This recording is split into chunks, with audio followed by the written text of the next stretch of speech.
Allora, pur essendo fuori dal Consiglio Comunale, continua ugualmente l'attività della lista civica Città dell'Emene a Porto Gruaro. Il collega del Veneto Rosario Padovano ha avvicinato il leader Graziano Padovese, lo vedo già pronto per rispondere alle domande del collega. Audio e video al Veneto.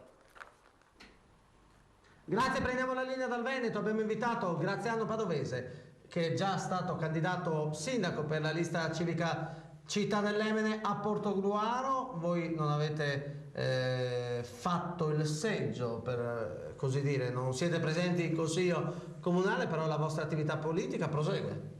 Certamente, intanto saluto anch'io i telespettatori. Noi, come la volta precedente, anche nell'ultima tornata, seppur per pochi voti, non ce l'abbiamo fatta a conseguire il consigliere comunale. Questo non toglie che l'attività della lista civica continua. Ci siamo trovati proprio nell'ordine cronologico delle nostre riunioni venerdì scorso, stiamo facendo un lavoro, stiamo mettendo in campo dei cantieri delle iniziative politiche, stiamo per così dire all'opposizione di questa amministrazione, perché è giusto che sia così, chi ha vinto è giusto che governi, ma chi ha voglia di fare politica sta all'opposizione e quando qualcuno ha qualcosa da dire, da proporre ai cittadini, noi intendiamo farlo con fermezza ma anche altrettanto con rispetto istituzionale e vogliamo essere presenti ancora. Abbiamo già imbastito un percorso, un programma e a breve ci faremo sentire con delle iniziative pubbliche.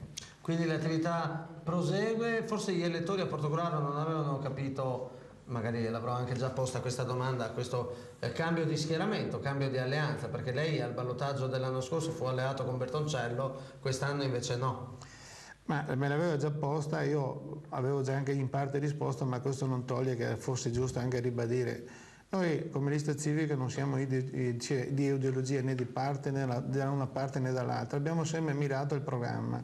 L'anno scorso ci siamo trovati a sostenere Bertoncello al ballottaggio. Con un determinato programma. Con un determinato programma, anche se c'erano tanti punti di domanda, la cosa è poi andata a finire come è andata a finire. Ci siamo riproposti in autonomia perché non c'era soddisfatto quei 40 giorni che abbiamo amministrato assieme, ci siamo riproposti in autonomia, ovviamente la competizione i cittadini hanno visto come uno spauracchio e nell'impressione di non dover tornare alla situazione precedente hanno voluto premiare forse più che meno comunque due poli principali, ovviamente a scapito delle liste minoritarie. Comunque noi ci siamo, abbiamo, ripeto, ci faremo sentire con delle iniziative pubbliche quanto prima. Risposta secca, vi sentite l'opposizione? Siamo all'opposizione. Perfetto, grazie a Graziano Padovese, linea alla redazione centrale.